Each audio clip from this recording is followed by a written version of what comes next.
Say you really go poor like me.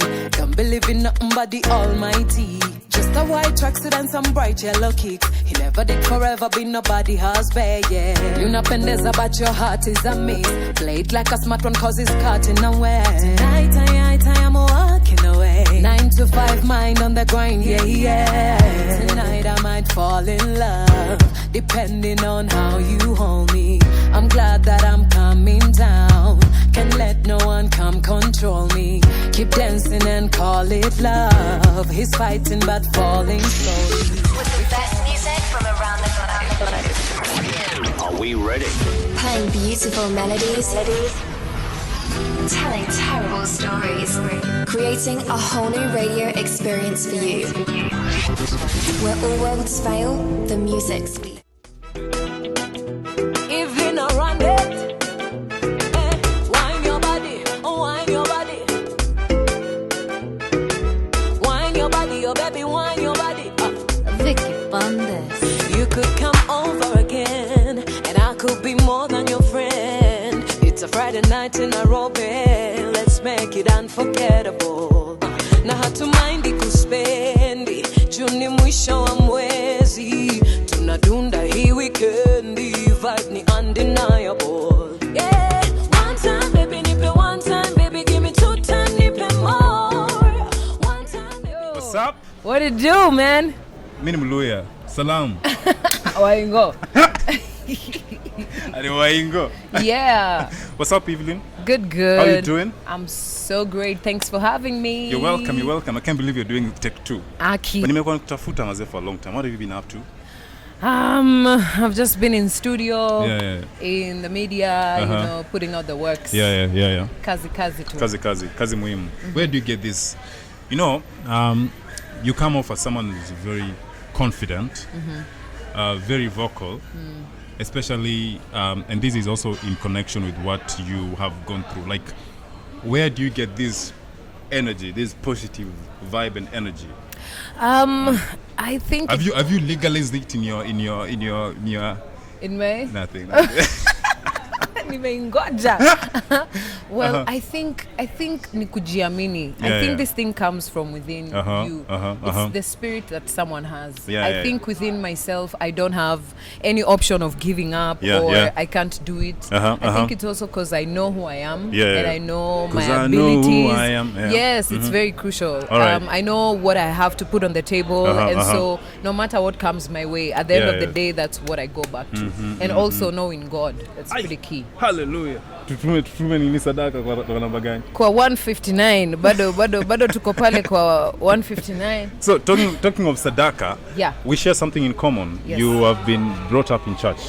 A proper pastor's kid. Hey, same here. Kwanza mimi ni bishop, askofu. Shika.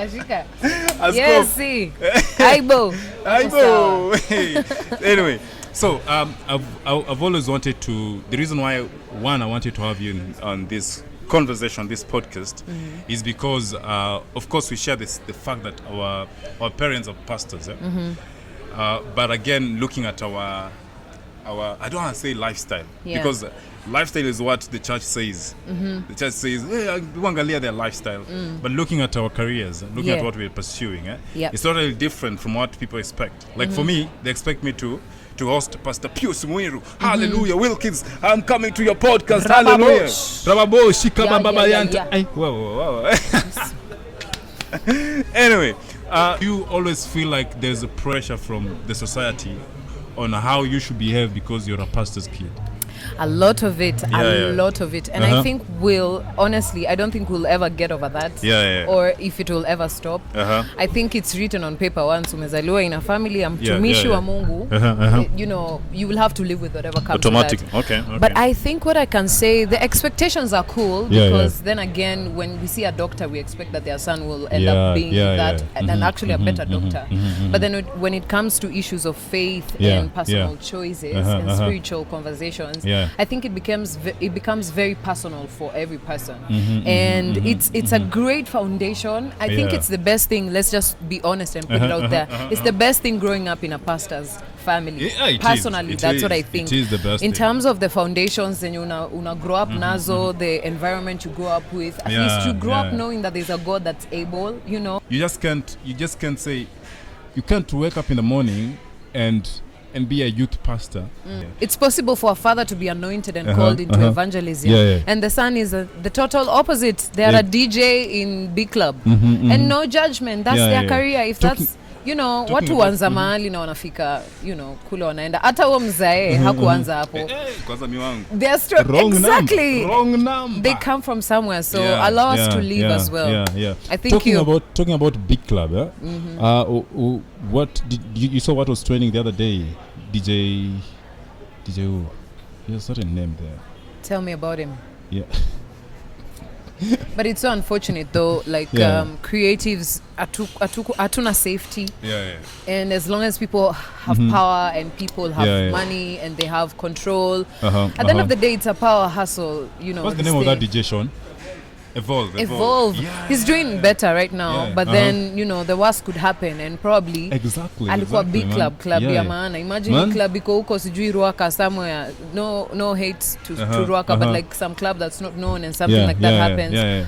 Angepata help na angedai na ingekuwa ni ingekuwa very bad. Forget even that, even the situations where artists are performing somewhere and all of a sudden Nema people, I don't know who from the government, they just show up, they arrest the artists, it's crazy. Wanachukua sound yote. It's just a plea really to allow the creatives to just express themselves. You know, creatives are all about and make money, genuine money from their craft. Some of them walisomea muziki kama mimi, na wengine wengi wamesomea craft yenye wanafanya kwa entertainment. Si kila mtu fala na si kila mtu ako kwa drugs manze. Si kila mtu ako kwa music yenye fala. You know what I'm saying? People have brains and now wameacha career zingine wa try to follow their dreams. So please, you know, give them a chance. What sort of message are we giving the generations that are coming, you know, thinking about it? Because, you know, like I was having this conversation with who was she? With Shish, on the podcast, she's the one who used to act at Taidi. Then I was telling her, like, why can't I really like this mic, it's so crystal clear. like why can't just, like, I was telling her, I feel like the youth that we have voted for, whether they are nominated members of parliament or they've been elected to be in parliament, they have failed us terribly. Like, they have failed the youth. Of course the government has failed us, but I feel like the youth, when you're tomorrow elect, they have failed us terribly in terms of passing amendments. Hey, is that me? Come on now. Come on, Doc. Have you ever given someone advice and then you're like, is that me? Hello. Passing amendments and bills that support creatives. Yes. Yeah. What do you think? That's so true. Failed us terribly. Like, likes of, and they'll name them, likes of Kina Jaguar, Babowino. Yeah. Like, all these guys have failed us terribly. That's very correct, and also to add on to that fire, I feel like sisi wenyewe wenye tunapiga kura pia sisi ndio wajinga sisi. Kwa sababu, by the way, kabla we elect this person, we know the kind of a person they are. But just because wanakaondo wanasupportiwa na the bigger team, or you know there's more money, or just society now wa upload, atuangalii qualities ya msee, atuangalii kama they have what it takes to be in that position. Tunawapatia kura na tuna expect watakuwa natukanja, watakuwa tatusort. It doesn't work like that. So it starts with us. Kwa sababu wase hawezi kuwapo kaa tujawapatia your voice. And then most of us when tuko na akili, exactly. And most of us that tuko na hizo brains, most of us don't even bother to vote. So you're out here complaining. So this thing starts with us. Wajinga sisi. Yes. Anyway, let's get into this. I know you went to campus to study music. Yeah. But when did you realize that you know what, I want to do music? Because we are born, both of us were born 90s, yeah? We're 90s kids, yeah? Oh, you're 70s. 91. Proudly 91. Come on now. You don't look 91. 91, imagine. You look 95. I do? Yeah, that's a compliment. Come on. Take it and go with it at home. Yes, nimepaka hapo kwa nini. You're drinking lots of water. You're looking so amazing, eh? Ukweli ni kwamba na kuna maji ukambani bana, kunywa maji unakaa kama kunywa maji mingi. Acha na mimi wewe. Unatoa maji. Wacha nikwambie. Hii side ya kwetu, ukambani ya kwetu ya Masi, tuko tu sawa. Check Alfred Mutua ni neighbor wangu. Sasa una expect nisipate aje maji jamani. Jamani. Maji yatoa wapi? Maji yatoka mbinguni maana. Wewe Illuminati.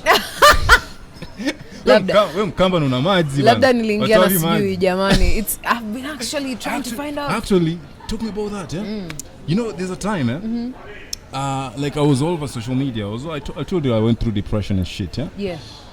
And someone actually kwa church yetu, like there's a time like I was doing really well. Like I was all over, Yeah. And someone in our church said that I was in Illuminati.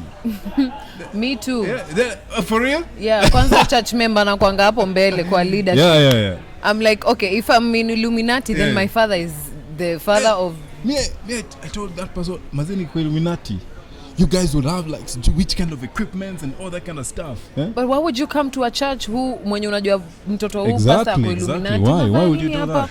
I think watu tu wanakuanga bita na wakiona una pop, they just have something to say. There's always a reason. Mbona umemake it umeniacha hapa ama why are you not the other person? So you just ignore and move on. I want to answer your question. When did I find out music was my thing? It's so funny and it sounds cliche, but watu wote wakianza to grow up, they're introduced to music by their parents. And among my siblings, we are 3 of us. My elder brother Dafari, last born wetu Lorin. You're the second one? Yes. Okay. And among my siblings, nikakuwa mimi ndio niko na interest sana ya muziki. Like at 3 years old, I'd listen to a song and like after like 3, 4, 5 times, I can sing that song from the beginning to the end. And my mom was a singer before. She still sings, so I was like, awesome. Come on, there's someone that's, feeling, my music vibe. Kuna mtu mwenye anapiki kitu. So ikakuwa hivyo, my parents continued encouraging me. All through primary school. I remember hata nikiwa class 7, after, tuition classes at around 4 we go for the parade. Me hata shule alikuwa anajuanga nikamwimbaji. After that she's allowed hakuna parade, hakuna choir practice. And that's how serious and committed I actually was. And nilikuwa kwa choir all through my primary school. High school, of course, shule, there's nothing I was doing in high school except singing. Mimi wale nilikuwa na ile songbook inatoshana hivi tumekata page ya buzz. I know all the songs. I used to have a songbook. I used to sing R&B's naze. Like I used to really try R&B's. I saw another meme the other day when nasema I hope watu walikuwa wanatusumbua hapo wakiimba prep time walikuwa wasanii in real time. I was like, they're like, yes. One of those. That's me. So my passion really grew in high school, and my brother that time became a producer. And he got into this reggae and dancehall, wave. So me and him in studio all the time. So interest grew sasa after shule. And it was so clear what I want to study is just music. So we had a bit of a tussle with my parents for that, but then mzee ako like huyu sawa ni sawa. So I studied music in Campo pale KU main campus. Now from there nimekuwa tu nikitafuta opportunities to sing here and there. I actually didn't complete the degree because of school fees in katika at some point. Now I remember being on phone with my dad and he was like, just come back home, we'll find a job for you or something to do. And I was like, go back to the ville, nimekanyaga Nairobi, nimeona opportunities and I can sing hapana dad. So from there I started interning at Nairobi Chapel. And I was being trained to just be a proper live singer and I did that for 2 years. After that I went to Coke Studio. Where Thank you. Congrats. I was there as a backup singer for 2 seasons and then after that nikaamua follow my solo career. Before anybody talking about Coke Studio, how like I think right now in Kenya you're one of, now this is very sensitive. Most backup singers don't end up becoming like most of them a couple of times they end up really working with artists for a long time and they're always very talented and like it's rare for them to like pick up and build their own solo careers. So how did you did you first start by saying you know what, I want to concentrate on being a backup singer, ama did you know that you know what, I want to become a backup singer and use it as a platform to launch my solo career. Absolutely. That's what happened. At that time, I was friends with the singers of the show already, and Lisa happened to get a scholarship in America, and they were looking for someone to fill her shoes. And anyone who knows Lisa Oduor Noah, she is an amazing vocalist. So kuka kwa auditions, nini. For me, I was first of all, of course, interested because the paycheck was dope, and I would use that in my career. But then also, I wanted to learn from the best, because you know Coke Studio brings the best from every single country, the top, like the finest.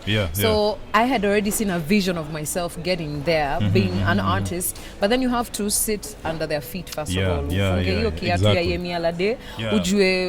have to learn. Yes, like sit up una learn, and that was Coke Studio for me. Be humble. Yes, very very crucial. Na yoni lesson wasanii wengi wanafaa kulearn, because most of us, we know we are dope and we don't want to be taught.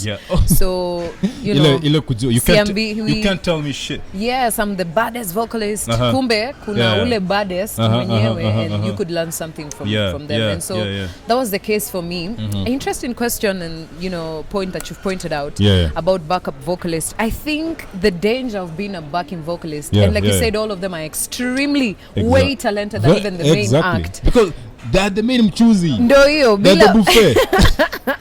I just have to use food to pass the point. I think what happens, Will, is you get very comfortable. There's a comfortability that comes with, I sing for so and so. I am the main singer. I arrange vocals for so and so. Good point. It's very comfortable. You get comfortable. Yes, I'm the backup singer of me and all that kind of shit. I was a backup singer for Neo and when they came to Coke Studio. If I'm not wrong, most times you, before you became a backup singer, you wanted to build your solo career. Actually, you were trying to do something close to that for you to be seen by that artist and give you an opportunity. And most big artists, when they do that, they expect you to learn from them real quick and join them up on Mbele. But they will not say that verbally. Let's talk reality. There are artists who wouldn't want you to go and build your solo career, right? Yes. Because they feel threatened. The majority. The majority. Yes. Amazing. But it is what it is. If your star is meant to shine at that particular time, it's gonna shine whether they're gonna support you or not. The most important thing as a creative, though, is to understand who you are and which season you're in. Seasons are so crucial. Feel like I'm in Berkeley School of Music, sponsored by IVLYN MUTUA. Because I think for me, when I was at Coke Studio, guess what? I had already decided I'm not doing gospel music, but nobody knew because nobody knew. Talking about you had made the decision like 2 years before. Yes, nobody knew except my family, my dad, my mom, my brother, my sister. How did they take it? Of course, it was an interesting conversation. Lakini, what I can say is they know that I'm a free spirit. My family wananijua, and when I put my mind into something, I definitely go for it. I'm sort of a serious go-getter. So my parents, concern yao ilikuwa tu, actually my dad said this to me, make sure na nisisikie umeingia Illuminati. Nisisikie maana roho ataniambia. Someone that last part. Maana roho atamueleza. No, sicheze na roho. Sasa unajua it's alive. At least it was so real and honest as that, told me and support. Actually, even yesterday my dad called me, okay, Tia, nitumie video, how was the interview? Like they support because waliona aka kadem kameamua na ni kuenda. My dad is always telling me interview mzuri lakini ako kamstana angebaka kituka angefunika hizo nyanya chakula mtoto. Then I always tell him that's not your podcast. You just like it's not your you're not the target audience. They are not called for you. So your parents, like I've watched and I've done my research. You talking about your dad. You talk about your father and your mother. Let me just your parents. I don't know why I'm saying it. Your father and your mother. Well, I can just say your parents. My folks. Your folks. Like you talk about your parents with such admiration. Coming from a point whereby like there are these kind of people who are very supportive, regardless of what you're doing, regardless of your career. like how was your upbringing? Like I know we've sort of like touched about it, but like how different do you think they brought up this way, in a way that you started growing up, sort of like implying to them that, you know what, Dad, at some point I'm gonna be responsible, and I am going to act this way, but I know what I'm doing. Yes, yes. First things first. My dad, being the bishop, he's not stuck. Wale, what's the word? He's a very liberal man, even in his personality, which as the head of the home is quite. I think that's the best thing that happened to us. It's important. Because you remember, I'm sure, ukiwa primary school, no pastor's kid, msichana alikuwa allowed kuvaa trouser, even though everyone else is wearing, wezi vaa, wezi sijui fanya nini, wezi dunga maskio tatu, kwa nini, you're supposed to be the example. My dad usually is like, hata kidunga hizo tatu itambadilisha aje, because I'm not in the club. I'm not prostituting myself. And you know, with creative, these things are all expressions. You know, so my mom is a disciplinarian. Yeye atanikaza, mother up till today anakukaza, like, are you saving? Are you like, she's always on you. But then mzee yako najua IVLYN, especially me being very close to my dad. And as long as he's guiding you through it, even right now, through me being a secular artist, you will not believe I have conversations with my dad. I tell him things I want to do. Dad, help me pray. I want to get this kind of collaboration. I want to put out this kind of body of work. Nisaidie niombe. And it's like, as long as una put sauti yako kwa job, hiyo ndio tulikupeleka shule usome. That's what's supposed to put food on your table. So be smart, IVLYN. Siwezi kufungana kamba kwa mguni juu unaenda the right place or the wrong place. You're a grown up. You have, you know, a niece to be an example for. And so that's always been how us guys grew up. Something funny though, among my siblings, to grow up, we used to fight a lot because all three of us, we have very strong personalities. Like if you tell I'm a strong personality, but guess what? My personality is a bit subtle compared to my brothers and my sisters. They are quite strong. Nilikuwa nafika mahali as in akukaliki teenagehood yote, yani huyu anaenda hivi hivyo, yes, and the parents are just there wondering, okay, sasa hii nini tulifanya nini mzee. But ilibidi tukalisho wote chini. I don't care who you think you are, I don't care who you think you're not. This is your sister, and you have to look after her. This is your brother. At the end of the day, this is what you guys have after we're here. Each other, and it ikaingia ndani yetu, and so that's where the support is always very fundamental for us. Even like after switching, so many people wanted my elder brother, who's like a famous gospel reggae and dancehall guy. He never. Cheers to the Fari. Big up yourself. Hakuwai comment that whole first year intentionally, because everywhere he goes. Everyone wanted his. What do you think? His side of story. What do you think? And then I remember one time he asked a big, presenter, why are you guys all of a sudden interested with IVLYN? And when she was singing gospel, hata mkwa mnamjua, hata mkwa mnampatia platform. Why do you want me mbona bado nafanya gospel na mnipush vile mnafaa kunipush? So is it about gospel or secular, or is it about nyinyi mko na issues tu zenyu? Which content sells and stuff like that. So I mean that support is very key. Are you I think I've asked you this question a couple of times when you're chatting. I'm not sure. At what point of your life are you at right now? Are you happy and fulfilled? Yes. How does it feel? Oh my gosh, if I could describe it in words, I just feel free. Free is the word. I just feel free. Can I be free? Yeah, I don't feel like I have to now look over my shoulder and what do they think? What are they saying about me? I've already gone through that last year, and I came out and I went through all of that in public. But right now I'm settling in, and I feel so much at peace. I feel so much. I have so much freedom, and I'm such a free spirit. So you can imagine, like, I feel on top of the moon. I can even see. Yes. Anyway, cool. So what we're gonna do is play. Which song do you want us to play? Brown Skin or the latest one? Brown Skin is a favorite. I like Brown Skin. So let's play. Let's start with Brown Skin, and then we can do Wine Your Body. All right, cool. Yeah. Like me. Body almighty. White tracksuit and some bright yellow kicks. He never did forever be nobody husband, yeah. You napendeza but your heart is a miss. Play it like a smart one cause it's cutting away. Tonight I am walking away. 9 to 5 mind on the grind, yeah, yeah. Tonight I might fall in love, depending on how you hold me. I'm glad that I'm coming down. Can't let no one come control me. Keep dancing and call it love. He's fighting. If you not run it, wine your body, oh wine your body. Wine your body, oh baby, wine your body. Vicky Bandes. You could come over again, and I could be more than your friend. It's a Friday night in Nairobi, let's make it unforgettable.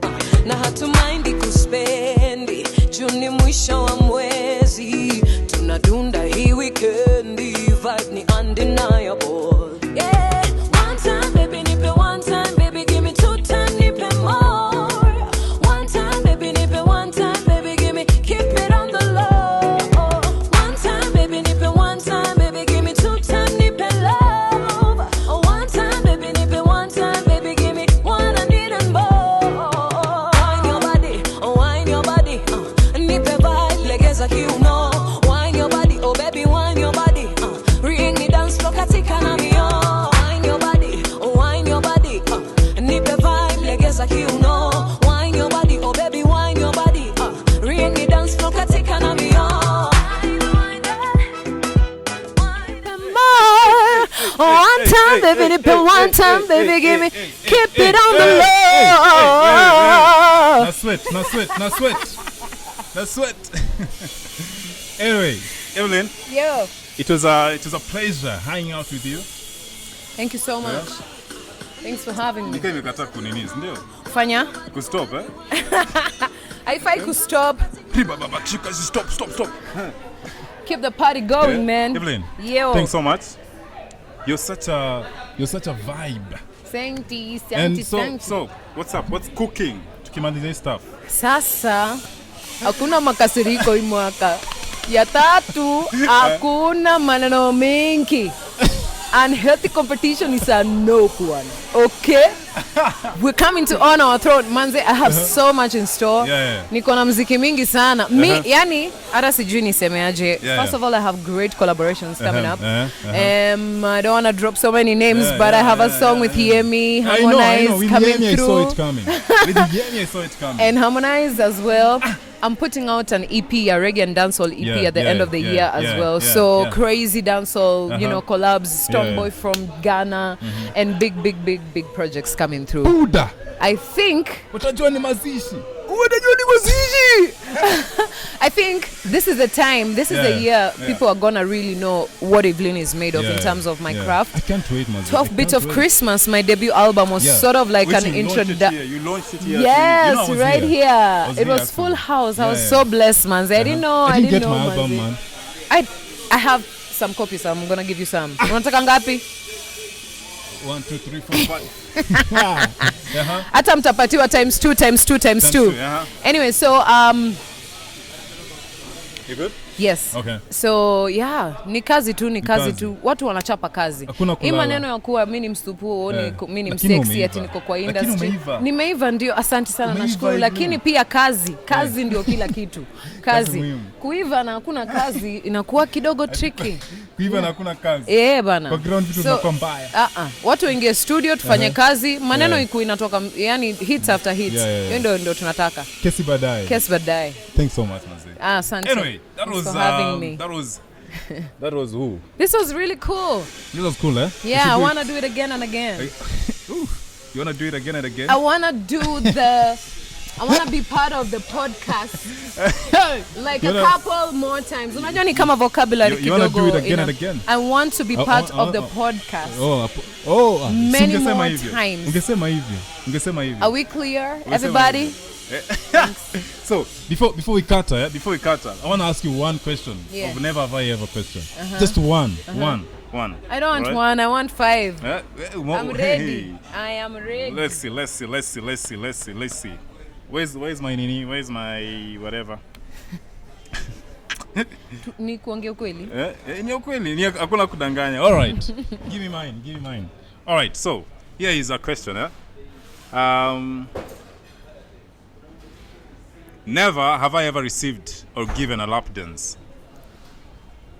I have received.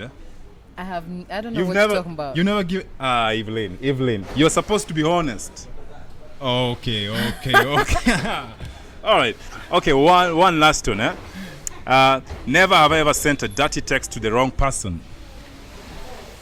Girl is careful. Of course. I have. One more. Ya kufunga kazi. Yes. Wacha nitafute ile noma. Yeah, my bloggers. 10 things you didn't know about Evelyn. Number 5 will surprise you. I will shock you. Let's find it. Wine. Wait, copy. All right, yeah. These are what is it called? These are famous never have I ever questions. Never have I ever had a threesome.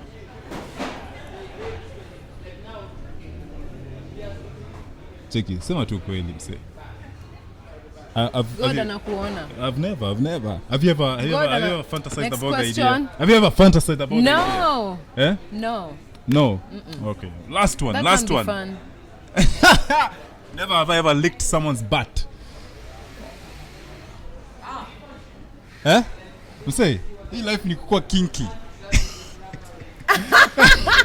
Life is all about being kinky. Do you, boo? Do you, boo? Anyway, Evelyn. Yeah. Thanks so much. Sante. I really appreciate it. Anyway, that was Convos with Wilkings here on Wilkings Podcast Network. And remember, this is Kenya's #1 podcast network. And stay tuned for 4 shows. Do you know, Evelyn, we have 4 shows here on the podcast. Really? We have Tush time segment. Tush means Tushian, not tush like us.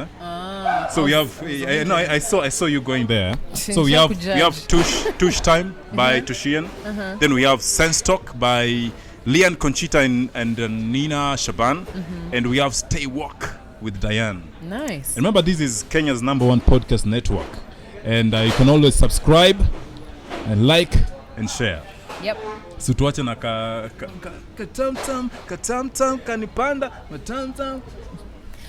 I'll sing Missing You. All right. The first single of 12 Bits of Christmas. All right, let's go. Been missing you, yeah. I've been missing you. Get the album, guys. Inaitwa 12 Bits of Christmas, lakini kuna mizuka hapo sio za Christmas. Sauti unatoa wapi? Ingia Boomplay, ingia Songa Music, ingia iTunes, ingia Mdundo, kila mahali, check it out. Hii sauti yatoka wapi?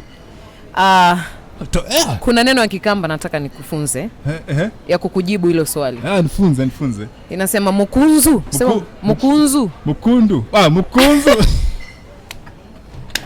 Listen, please. I got you.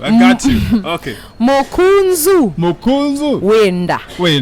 Mukunzu wenda. That means it comes from within. Yani mukunzu wenda. Ile mine, ile kitu special inatokanga huko ndani. Wacha? So nimekujibu. Wacha? Musiai. Wa kimondo kindi? Aiwe. Anyway, we are out here. This is Convos with Wilkings. Let's go.